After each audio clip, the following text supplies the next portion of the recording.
Amen. So it's good to see people still in church and full of hope after the Springboks had lost. I must say, I was on a farm, I had no signal, and I decided I'm going to digest my stress through lots of meat. And I woke up, and I don't know if there is such a thing, but I think I had a meat babalas. It feels like you ate rocks, and it was wonderful. So it's something that's recommended. You can indulge a lot on Braai Day. It's highly recommended and encouraged in our culture. So Kobus asked me to speak about heritage for this week, and I can see obviously it was Heritage Day. So it's something I actually had to think about. So I had to Google, coming from the Free State and getting my degree in English from Afrikaans lecturers. They even spoke Afrikaans sometimes in class, teaching us how to speak English. That's also a confession. But I had to Google, what is the difference between heritage and inheritance? So it's something to think about. So what is heritage? Heritage is something that we receive by matter of being born. It's what is inherited from our ancestors, meaning just by matter of birth. Inheritance is when someone dies, we receive that. So by matter of death, we have inheritance. By matter of birth, we have heritage.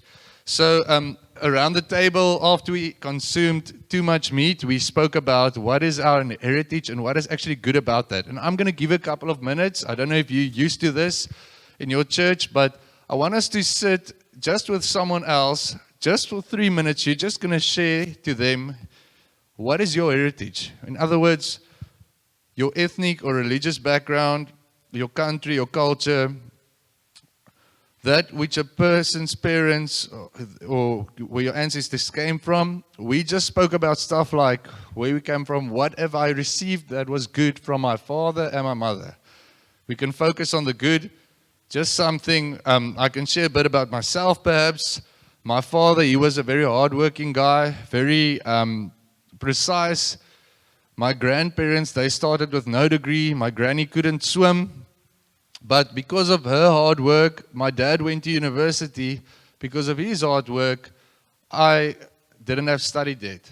What a legacy, and something that's part of my heritage, that they gave that to me. Something I appreciate, something that I want to give to my children. My mom's side, again, she did a missions year, and she was the one who prayed a lot. Not that my dad didn't pray, but my mom just was really one of those ladies that really prayed for us. I didn't have a curfew, so whenever we went out clubbing, I would come back and my mom, a light would be burning and a Bible would be open next to a journal. And she said, you don't have a curfew, but remember, I'm praying for you. And she did. So I saw the fruit of that. We got exposed to missions. We had a heart for the nations, heart for prayer. My dad also loved the word. Those are good things that I had inherited from them. So perhaps I'm going to give probably 2.5, 3 minutes, so you don't have too much time, but with someone that you do not know. Perhaps you can just share something that you appreciate from your heritage or where you come from, in groups of 2. It's also good if there's someone that you haven't met before, it's a good time to meet them now. So I'm going to give you enough time, you can walk around, and please, someone that you don't necessarily know. I don't know about you, but when you listen to someone else's story, it also makes you reflect on your own. Is it true? There are things that you appreciate. There are things that you appreciate about your own heritage. And then there are also things that you might, I'm going to say, might cringe at in your own heritage.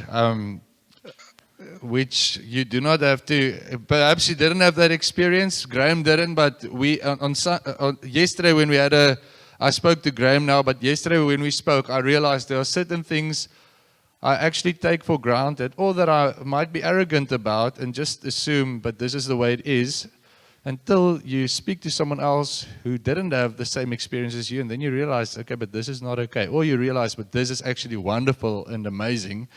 So, Yeah, why do I speak about these things? It's good for us to reflect on our heritage. In South Africa, my brother-in-law, he said this. He says, we kind of have a shame-based culture. I don't know if you agree, but hear me out. If I tell someone I'm very Afrikaans and I come from Bloemfontein, people can say, sure, but is it that racist place in the Free State? And you know, there's certain negative things that are celebrated in our media because of where you come from. So for a white male in South Africa, there can be things that you might have to feel guilty for and ashamed. Can anyone relate to that? You don't have to raise your hand. Then you can say, okay, but I grew up in Nyanga or Mitchell's Plain or some of those places, which is also, there's good, but then there's also shame that can come with that because there's a lot of violence or it's not safe there. So again, I come from there. Depending on who you speak to, there might again be a shame element. I'm saying this with a lot of respect, but it's a reality. If you come from the Eastern Cape, there are great things, but then you come here, people don't know the legacy necessarily that you have in the Eastern Cape and your family and the tribe that you come from. And you come here and you can again feel inferior to certain other cultures because you kind of feel isolated from where you come from. Meaning in South Africa, in our culture, what's celebrated in the media, it's often a shame-based thing. We don't tell people what's right, we tell them what's wrong. And it's very good that we come at a place where we celebrate the goodness in our heritage. I believe that is vital. We were created in the image of our Father, and through that, there's something that God wants to redeem. His redemptive work started not with the work of Jesus on the cross, but with the work of the Father in creation already. I hope you're following me. So, in South Africa, like I said, heritage, why is it such a big deal? What is the thing about heritage? What's in heritage? So, in South Africa, we see this a lot also in the media. People claim to have certain rights because of their heritage. If it's a claim to land, if it's a claim to wealth, if it's a claim to power, there are a lot of things that you actually want to prove your heritage. It's not something new, and I'm going to get to that. In biblical times, it was the same. So we've seen movements like #white privilege, feast must fall, and it comes down to heritage. Black Lives Matter, the decolonization movement, the feminist movement, which is also a reaction to things that were part of the heritage of the past. Woke culture, if you do not know what I'm talking about, bless you. That's great.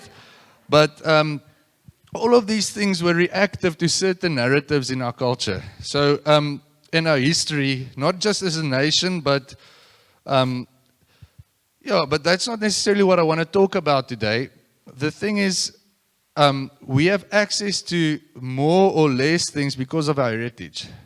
I remember speaking to a guy on the streets in Strand when I was at high school. The guy was living on the streets. He was in a bad place. And I just realized chance can be cruel.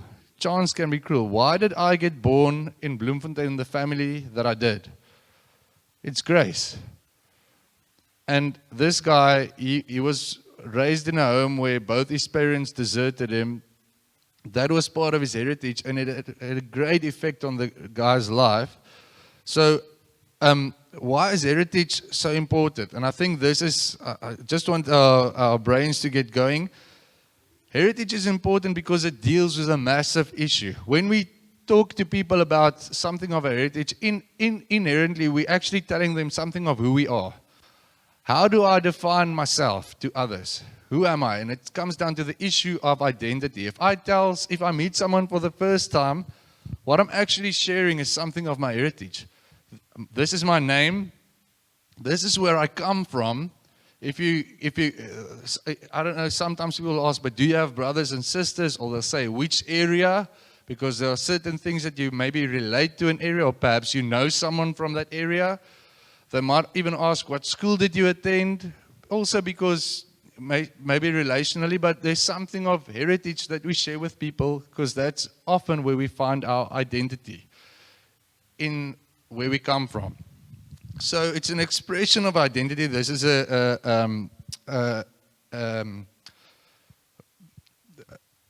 definition. There's the word that you get when you have a baby waking you the middle of the night. My vocabulary runs out. It's our expression of this identity shows others what we value in our heritage, what we value. It highlights our values and priorities. Our heritage provides clues to our past and how our society has evolved. It helps us examine our history and traditions and enables us to develop an awareness about ourselves. So the thing of identity. So I already mentioned we should start with the good. It's so important. And I mentioned something of my story. So my grandfather and grandmother, also my father's side, they, under apartheid, they did missions work in Tembisa. Who of you have been to Tembisa? It's near Oliver Tambo Airport. So my grandfather, he got, if I have the story correctly, he had cancer, and then he realized he had cancer, and then he didn't know what to do, because they told him they don't know how much time he has left. So he went and he actually veld gaan spit. I don't know what the English for that is. He turned over the swell in a field, and just to clear his mind. And then he decided he's going to hand out tracts and Bibles in Tembisa, because that's how he wants to spend the rest of his life. And he felt kind of guilty because he spent his life on things that didn't matter.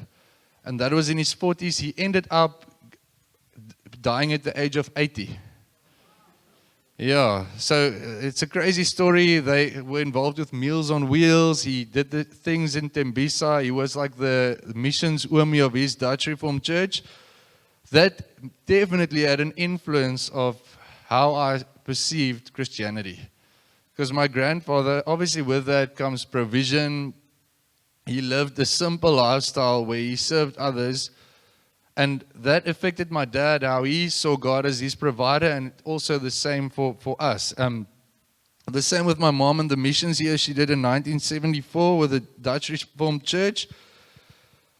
She saw God move through young people and exposed us to, in any way possible, to have the same experience. So if there was a service year team or YWAM team or any student movement that came to our town and they wanted a host family, my mom would invite them in, because that she felt that was something of a heritage she wanted to give to her kids. Powerful. And I saw there young people who served God passionately. So those are the great things. And I don't know about you guys, but when someone asks us, who are you? We always tell people the good things. There are these puns. I don't know if you've seen it, but then they'll say it's at a wedding, and they'll ask someone, where do you, is there anyone who objects or has anything to say about this couple being married? And then a guy would raise his hand and says, yes, I was in Paul Roos. You don't know, yeah. So people tend to say the things that are good about themselves. You tell people the good things about who you are and your heritage. I mean, you don't tell someone, okay, but hello, I'm Theo, and my brother is in jail, and and I'm saying this tongue in cheek, but each one of us has those things in our closets. Every family, I have a friend, I don't know if is this being recorded? Okay, now I'm going to be careful what I share. He basically just says every family has an alcoholic or a criminal and so forth in their family tree, and if you don't, you're either lying or it might be you. So he said you should be careful, and I believe there's truth to that. We should be careful. There's a lot of grace in our families, but we don't share the bad things. And there are bad things that we also inherit. We've inherited in our country years of oppression. It's true. Many, many years of oppression. Generations of hatred. It's something we've inherited. Racism, a lot. My grandparents, my grandfather, such an amazing man, But if you compare it to where the church is at today, a service like this, you would say he was racist. And he was. He was blinded by racism because that's the reality they lived in. We've come a long way as a country. We're not where we used to be. That doesn't mean we're supposed to be, but racism, big thing, God had to deliver me from in my life. Bloodshed. Generations of bloodshed before the Boer War and through the Boer War and the World Wars and tribalism and all of these things, massive. The murder capital of the world, Cape Town. Sexual sins of promiscuity. Across the spectrum, you see this in our nation. Massive, massive, massive, massive. Occultic practices, things we've inherited from, and I'm talking. You can reflect through this through your own lens of your culture. My great grandfather, my mom's grandfather, in other words, she found out he was involved in Freemasonry, and there was occultic practices. They had to deal with it. They had to break with it. Not in an African culture where there's like where people are more open to the spirit world. In a conservative Afrikaans culture, they were involved with occultic practices. Something we inherited. Ancestral worship, gangsterism, tribalism, corruption. I said, this is part of my heritage. I'm a South African. It's nice to be here. So that's my introduction. So we love telling people the good, but we don't tell people the bad about our stories. Which is normal. I think it would be socially very awkward if I was at a wedding yesterday and you meet a lot of people, Rian and them were also there. I mean, for me it's a bit different. People will ask you, who are you? And then the second question, and they'll tell, this is quite funny. When I was a teacher, there was never a problem. But nowadays it's, who are you? No, I'm so-and-so, and this is where we come from, and the Springboks, small talk. You talk about the everyday things. Then often a guy would let a swear word or two slip, or they'll raise their opinion, and then what do? I know, well, I work for our church. Oh. And then suddenly it comes like, yes, my grandmother is an amazing Christian. You get these conversations, but people want to show you the good food. Okay. So, in Jesus' time, it was the same. If you were a Jew, doesn't matter how you lived, you took pride in the fact that you were God's chosen people through heritage. You were part of all the nations of the world. God chose you as a people through your ancestor Abram. He revealed himself to them.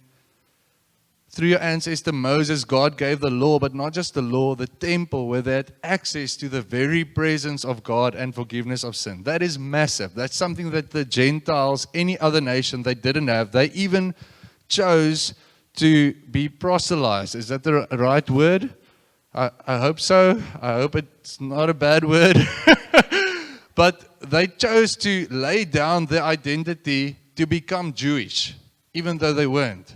That's how powerful the Jewish culture was, because they were part of the people of God. And then the lineage of their ancestor David, who was the anointed king who would come and liberate them. This is nothing new for a Jew. All of them knew this. They learned it off by heart. Their parents told them the stories in salvation history where their heritage came from. Massive, massive, massive. For us, it's the same. We look at the good things and we want that for ourselves. But then the reality is that's not always what we see. It's not just the good things. We see the realities of our life. We see broken relationships. We see pain. We see destruction. We see rejection. We see all of these things around us, which was the same for Israel. If you look at their salvation history, it didn't look too great. And it comes down to the issue of shame again. It's there. So our heritage, like I said, it can be a source of shame. So why am I saying this? There's good news for us. Can a heritage be changed? Can our history be changed? Is it even possible to change history? It doesn't make sense to say it like that. Can you change history? Here's what is known about Jesus. When they tell the heritage of Jesus, they share, in Matthew 1, you can go and read it, it's written to Jews. He says that it comes down to Abram. It starts with Abram. I think it's 14 generations, and then it hits David. And then 14 generations where it hits Joseph, which was his biological father. He was the father in Jesus' household. But in between, and this is something that's interesting, there's 5 women there that they also choose to make part of the story. Now, they don't just tell us the good things about the lineage of Jesus. The 5 women, I'm going to share briefly, and if you want a good soapy, you can go and read these stories. It's graphic, it's wild. That speaks of the first one, Tamar. It's Matthew 1 verse 3. She was a Canaanite woman. She wasn't part of Israel. Who seduced her father-in-law. She pretended to be a prostitute to seduce her father-in-law so that she can have kids. That's the story. In the end, her father got caught out, and that is Tamar, and it's there. It's part of Jesus' heritage. Wonderful to have a family member like that. That's not a story you share with your neighbors every day. So that's Tamar, seduced her own father-in-law. Rahab, you've heard the story of Rahab. You get these wonderful spies that were sent out full of courage into Jericho. Guess where they end up?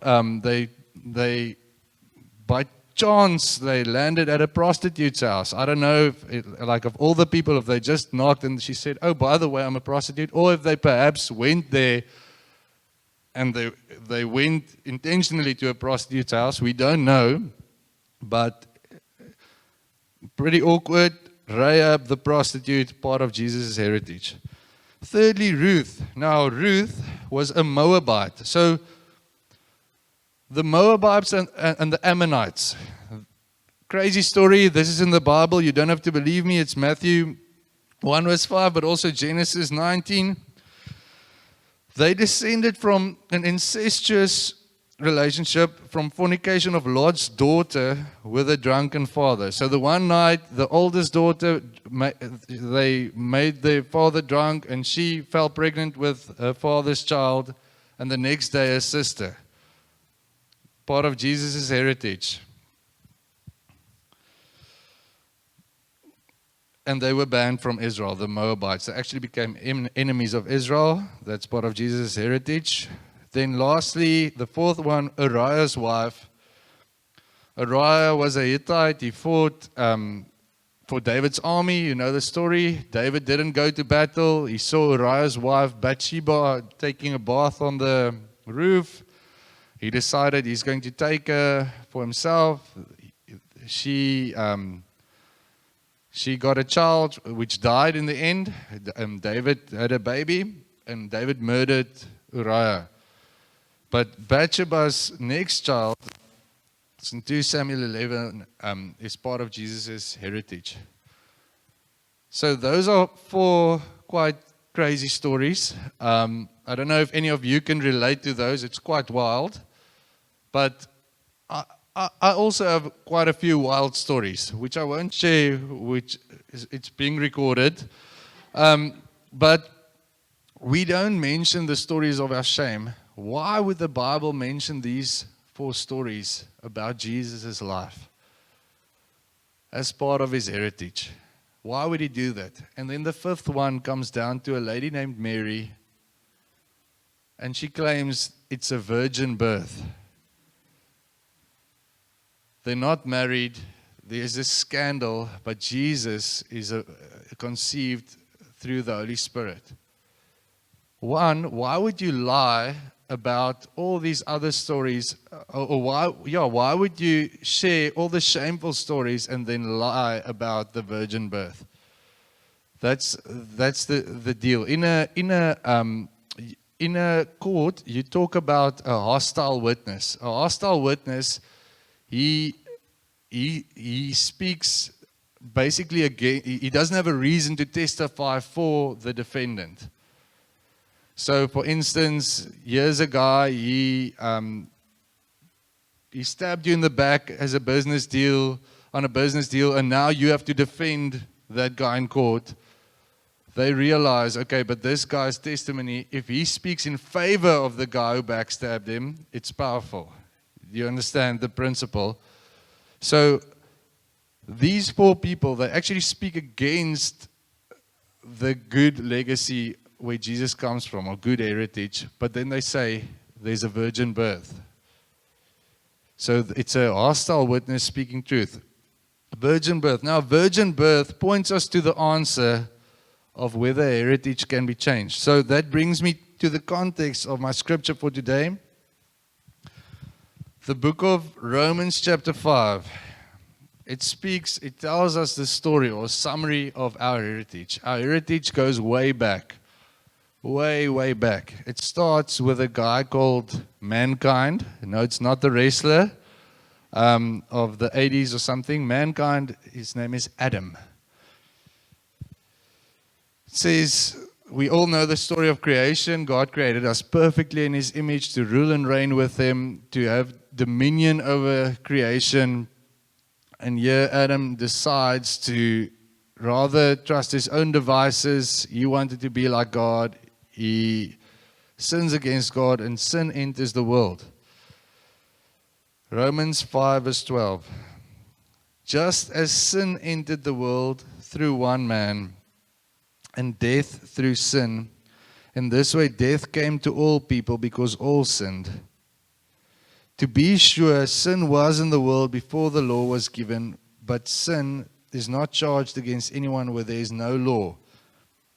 Nevertheless, death reigned from the time of Adam to the time of Moses, even over those who did not sin by breaking a command, as did Adam, because Adam didn't have a command to break. It only came with Moses.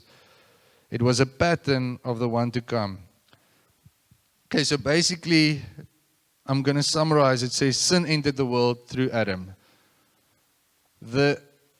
In Psalm 51, it says, we are born into sin. Afrikaans says, ek was in sonde belaai in my moeder skoot. Now, I have a baby now. Her name is Beth. She's wonderful, but she's like, everything she did was amazing because you thought she's super innocent, she doesn't know how to talk. Every time she cries, she never manipulates anyone, Now she's realizing these emotions that she has, it has an effect on her parents. I don't have to teach her how to sin. There's this prayer, lead us not into temptation, I can get there myself. That is Beth. You realize we're going to have to learn how to discipline her now. Why is that? Because Beth was born with the heritage of Adam, same bloodline. The same DNA that was corrupted through sin in Adam. Even though God created us perfectly, we are made of the same things. The same DNA that runs in Hitler or Idi Amin, or I can mention South African guys as well. But we're made of the same things. Adam, it took one generation after the fall for the first murder to happen. One generation. That's how far we can fall when we turn our hearts away from the Lord, from His grace. 4 or 5 generations, I think it said God wept that He created the earth, and He grieved because every inclination of man's thoughts was only evil all the time. That is quite a wild statement, but that's me. That's my heritage. That's where I come from. Same blood runs through my veins. So it says death reigned then from the time of Adam to Moses, because through the law it showed us, listen, but you guys actually are this sinful. But then it says, verse 15, and this is hopeful, but the gift is not like the trespass. If many died by the trespass of the one man, how much more did God's grace and the gift that came by the grace of the one man, Jesus Christ, overflow to many? I'm going to read that again. how much more did God's grace and the gift that came by the grace of the one man Jesus Christ overflow to many?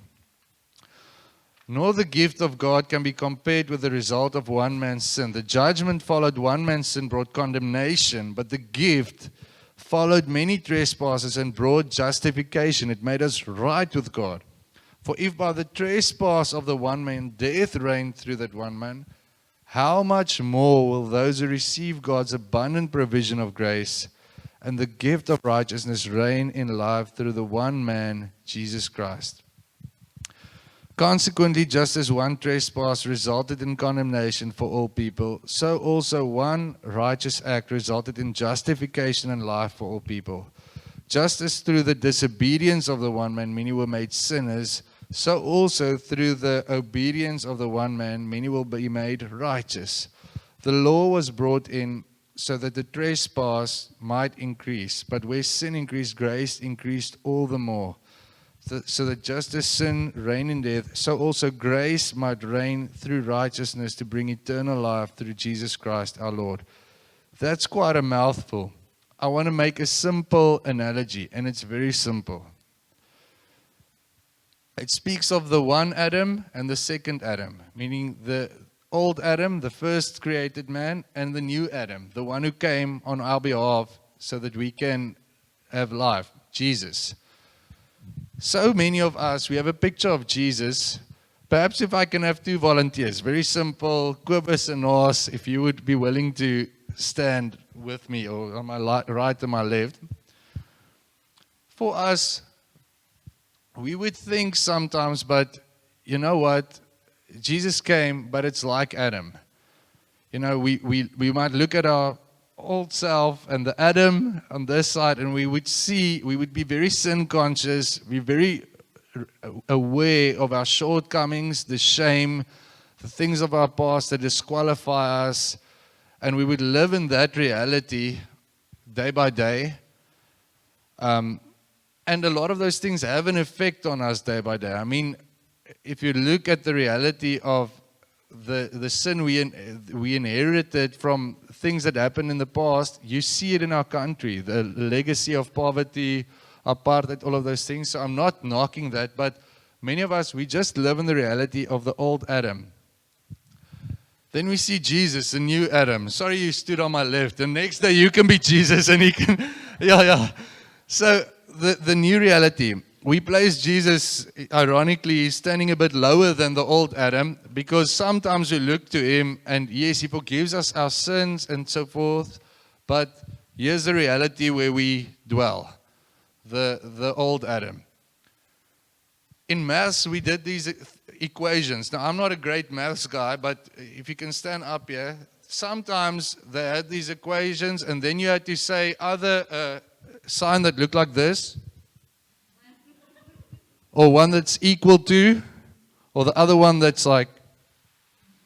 So those who didn't have maths, it means bigger than. So the open side, the old Adam is bigger than the new Adam.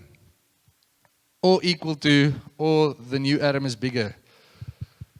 Our picture of the work of Jesus determines our heritage, where we come from. If we have a picture and the realization that Jesus is able and bigger than that of the old Adam, that is what faith is. We say, Jesus, we make much of you and your work, the perfect life that you lived, the death that you died on the cross for me, it's enough. It gives me a new position, it gives me a new authority. It places me under the bloodline and heritage of Jesus Christ, who never sinned. He was born of a virgin. He wasn't in the bloodline of Adam. He wasn't affected by the curse of sin because he was perfect. Yet, and here's the crazy thing, he chose to identify with that 100% through his humanity. He wasn't just God, 100% God. He's also 100% man. So you guys can sit down. I hope it's greater than. Jesus is actually way above and beyond what we see the old Adam and our broken heritage. Jesus is above that. I want to go back to that slide. The 4 people, the shame of the heritage of Jesus. Jesus was perfect, yet he chose to identify with our shame and our suffering through his humanity. One of my lecturers, I have the privilege to study further. He said, he looked at Philippians 2. He said, where it says Jesus laying down he didn't take equality with God something to be grasped. You've read that, but he took on the very nature of a servant in human form. He said, this hit home for me. He said, sometimes we think, but God did us a favor and he was acting out of character through Jesus. Meaning, God is in heaven, in his perfection. He chose to do us a favor and come down to earth out of character to dwell among us and to save us so that things can be perfect and restored back to heaven. He said, no, God was acting in character through Jesus, loving us so much that he wanted to be with us and relate to us in our suffering.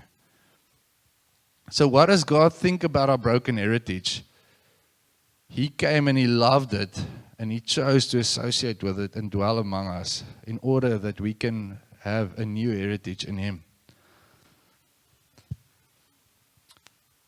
Here's the thing. Heritage is not only our history, meaning that our past, where we come from, but also what happened to us, our experiences, because it's ongoing. Life happens. It's our experiences. And it's also what we have done. What happened to us, what we have done. And we need redemption in all 3 of these areas. 1, history. 2, what happened to us. So I want to say trauma or pain, the bad things that happened to us. Thirdly, what we did, our response to that, which is sin. So for me, I came from a loving family. And my parents did the best they can, but I've made some ridiculous decisions, to say the least, in my life, and that actually also brought shame. You know, if you can't relate to that, think, for the married couples, think about all the failed attempts before you got married. Not something that we often talk about, but those are things, then you realize, okay, sure, God is gracious. What it just means, we're not proud of those stories, but we're grateful for the one where we see God's hand in it. No one else can relate to that. I have a wonderful wife, but I have less wonderful stories before I met my wife. I'm the only guy who's got a story like that. So, when it comes to our history, I'm going to start with history. Owning up to the sins of my bloodline. Like I said, we're born in sin. The problem is not that I have sinned. The problem is that if I'm born in sin, I cannot do anything else but sin. Because my best deeds, the Bible says, is like filthy rags before the Lord. I cannot hit the mark or the target for my life, which is perfection in Christ. I cannot do that through my own strength. You need Jesus to be able to be acceptable to God. So the corruption of my ancestors is in my DNA. There's a song that AC/DC wrote about me. It said, I'm on a highway to hell. Have you heard that song? They sang about me there. And it's not just one day, it's death and destruction now. Apart from Jesus, it's not death one day. You see it now in your life, in relationships with people. I spoke now, when we spoke about heritage, and I could completely relate to that. It's a miracle that I don't have a criminal record or I'm in a gutter or because of God's grace. It's really like that. And so destruction now. And what is the enemy's plan for our lives with that destruction? I just want to go to the next slide. You see, it starts out, the slide that says, it starts out with trauma. Many of our lives, even when we're children, it doesn't start out with, our hectic, promiscuous lifestyle or alcoholism or whatever that brings destruction. It starts out with trauma. We're born into sin. There's something horrible that happens to us that becomes part of our heritage. It might be just rejection. Your parents they might have said, I don't know how I'm going to raise this child, and I don't want it. And then you realize there's something of that. You experienced that as a child, and through that trauma, lies enter. You believe, I'm not wanted, I'm not good enough, I'm a failure. You try to prove yourself your whole life. It leads to overwhelming emotions. It can be uncertainty, it can be fear, it can be rage. There are normally a lot of emotions associated with those lies, and then it leads to destructive behavior, sin. Oftentimes we think, but the problem starts with our destructive behavior. The destructive behavior, it's often the fruit of the things that happened before that in our history. We need healing of all of those things. We cannot just look at the heritage of the destructive behavior. We have to look at what happened to us, meaning the trauma, and then only we can address the issues of sin and history. So, and I want to be vulnerable. My own story, I had to go, for a long time in my life, I struggled immensely with rage. So it was easy before I got married, because then you can just go into your room and listen to metal music or whatever, or, shut the door and it's not an issue. But now you're married, you can't just go into hiding every time you don't feel nice. So the one day I was like slamming the steering wheel of my car. This is after I got saved, by the way. So I thought I need to go for deliverance. I went, the guy said, no, you can't deliver you from bad character. You have to deal with this. So sure, okay. So, which I wished, sometimes I just wish, can it just be like a demon? Wow, and I can shout twice and then it's gone. But that was not the case with me. Not knocking demons, though. It's a reality. And I read this morning in my quiet time, the first demon Jesus drove out with was actually in church. It was in a synagogue. So we shouldn't, if it could happen then, it can happen now. Yes, so I had to go for healing, realize what the roots were. I realized there was a lot of, I had a very much a performance-based identity. It was rooted when I went back, household where there was quite a critical spirit, not necessarily ill-intended, but you weren't necessarily celebrated or said, I'm proud of you, I love you. Tolerated, but success was celebrated. Can anyone relate to that?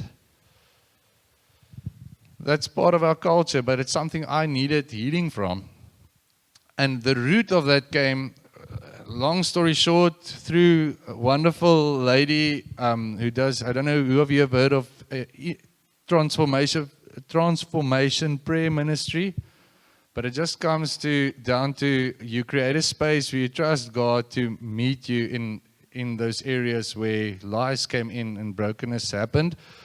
But when I was even in kindergarten, my mom put me in a school. There were like 10 girls and 1 boy. And I was 3 years old, 4 years old, and I could talk, and I was quite an extrovert. The other boy, he only started talking at the age of 5. So I would go up to him and have a chat and whatever, and he would just kind of reject me. So that might seem weird, but there's an emotion you experience then as a child. This is not normal. You go to school, you don't play for the A side, you play for the B team, you run funny because I was a bit of a puckle, and then you think, but what is wrong with me? Again, you're not accepted, you feel rejected. Then suddenly, when my voice started to break and whatnot, it was like someone pulled me by my head and my feet. And now I'm 2 meters and I still weigh the same, but it's just knieknoppen and ankles. And again, you feel rejected because you run funny, you're slower than this guy. And there's again emotions and you experience rejection. Now in a marriage situation or in other, you play the movie forward, dad doesn't celebrate you necessarily or criticize you, same emotion comes and it reinforces that lie. So you come in that situation, when the emotion comes, the lie comes again. I'm not good enough. You feel paralyzed. You feel you can't deal with these things. So I had to receive healing from that, from the trauma and the lies. I see so many guys today, and the third one is what I had done, but I see many people today, yes, the history, and people say, okay, but because of my history, because of the Adam here, I'm a victim. I cannot live in the victory that we sang about because you don't understand what I went through or where I've come from. I'm always going to live, as a result or a product of the circumstances that I came from, or I'm going to live as a victim of the trauma that I'd experienced. And this is a harsh thing that I might say now, but I think it's necessary to say. If I sin when I sin, this is what I want to say. I sin when I choose my pain over the work of Jesus. Because what I'm actually saying is the old Adam is bigger than or equal to the work of Jesus on the cross. And that is nothing else than unbelief. Belief is saying, God, I'm not a victim. I choose to trust in your work and accept the heritage and new identity that you have for me. And then it comes to destructive behavior. There's a guy that I had counseled. Something hectic happened to the guy. And I'm not, it was a hectic sin and he was abused and it's true. But he also had, he didn't have a gun against his head, and it continued. He had an deal, a share in the problem. But he always used the victim card because he didn't want to take responsibility for his share in his pain. Why? Because if you stay if you stay a victim, then it's kind of a comfort. You don't have to go over into a place of taking ownership and responsibility, and also the fear of failing if you do so. So, and it's sad, but it's the same destructive pattern the last 4 or 5 years. You just see it continuing. Didn't own up on the history, didn't own up and receive real healing with the trauma, because you have to own up to your own pain. No one else can do that. And then thirdly, the thing of sin. So, and it's actually so simple. When it comes to transformation of this, and this is the invitation for us today. Identity is formed by what we choose to identify with. We have a choice. It's actually so simple. The old Adam or the new Adam, which is Jesus Christ, who came to redeem us. We can either choose to identify with the destructive behavior and past and the lies. We can choose to identify with the truth of the death and the resurrection of Jesus Christ and the victory that we have in Him. When you attend university, this is perhaps the most simple example. Guys always used to change, but in a bad way, to adapt to the culture of the rest. So guys who didn't drink, they start drinking, they start talking the same, they start doing the same things as the guys in the culture and the residents. Why? Because they choose to identify with that culture. They look up to the seniors in the res. They wear their Helshoogte hoodie that says, I identify with the Helshoogte, I wear it with pride. Or if you're in Simonsberg, they have these ugly khaki shirts that they wear. I'm joking, it's not that ugly, but just testing the waters. Okay, but because they identify with that with pride. And with us, you cannot identify with this past and the things that brought destruction and have a changed identity while you hold on to the truth of Jesus. You can't have both. It's something you have to break with the one and negate it. And what is the word? You have to renounce that identity and choose to fully immerse yourself and identify by faith with the new identity of the death and resurrection of Jesus Christ. I read Romans 5 about Jesus being greater than our sin and the old self. It continues to Romans 6, and I'm going to read this. What shall we say then? Shall we go on sinning that grace may increase? So he addresses the issue of sin. Can we do what we want because of the life of Jesus that was so great?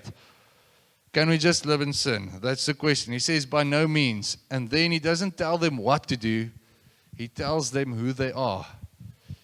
He says, we are those who have died to sin. It happened. We have died to sin. If you put faith in Jesus Christ, you become one with him. You die to sin. How can you live in it any longer? Don't you know that all of us who are baptized into Christ, when you put faith in Jesus, this is not water baptism, it's becoming one with Jesus. You're immersed into Christ. His spirit and your spirit, he dwells inside of you. You become one with him. Those who were baptized into Christ were baptized into his death. His death became your death. Your death. You're dead to the things of your past, of your old heritage. It's no longer has an effect on you. There's a death that you die. And you were also buried with him through baptism. You didn't just die, it's final. There was a death certificate, and the people came and they rocked up at this burial where they say it's final. This guy's really dead. We had the event of his burial. Into death, in order that just as Christ was raised from the dead through the glory of the Father, we too may live a new life. That is powerful. It tells us about our new identity. And then baptism in water is an outward sign when you publicly choose to identify with this truth that happened when you put your faith in Jesus Christ. If we were united with him in death like this, we will certainly also be united with him in his resurrection. We know that our old self was crucified with him, that the body ruled by sin might be done away with. We should no longer be slaves to sin, because anyone who has died has been set free from sin. So